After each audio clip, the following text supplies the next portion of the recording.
因為極端氣候影響，西班牙加那利群島大雨成災，美國夏威夷做大水是20年以來上界嚴重的。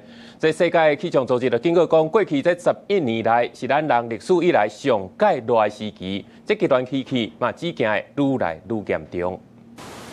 最近串流甲車路衝害去，就連貨車也擋袂牢，直接佇路邊冰車。西班牙加那利群島最近受到大風雨的侵襲，真濟社區連外道路、交通斷站，民眾住佇厝內，敢來當透過鎖仔甲水桶傳送食物甲物資，勉強維持生活。Y nada, esperando a que se quite esta borrasca que todos queremos que llueva, pero no de esta manera porque estamos incomunicados. 同款的大風雨也出現佇美國夏威夷奧奧島，發生20年來上嚴重的水災，當地連續幾日落大雨，甚至短一天以來落3個月的雨量，街仔路變做海洋。衛星的影像顯示，大量的田園甲住宅區互大水引起，土霾直直衝入大海，5000外的居民撤離，初步估計災害損失超過10億美金。This is going to have a very serious consequence for us as a state, though we have support.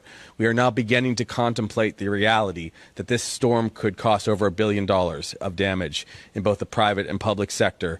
美軍甲海岸防衛隊出動直升機救援，幫助走去厝頂的民眾。當時佇空中甲72個調佇個營地的老師甲學生吊起來。雖然目前雨勢已經較緩和，也毋過夏威夷州長指出，因為土木甘水甘甲真飽，後手也是有可能發生土石流災情。世界氣象組織也提出警告，過去11冬是有記錄以來史上上熱的11冬。The state of the global climate is in a state of emergency.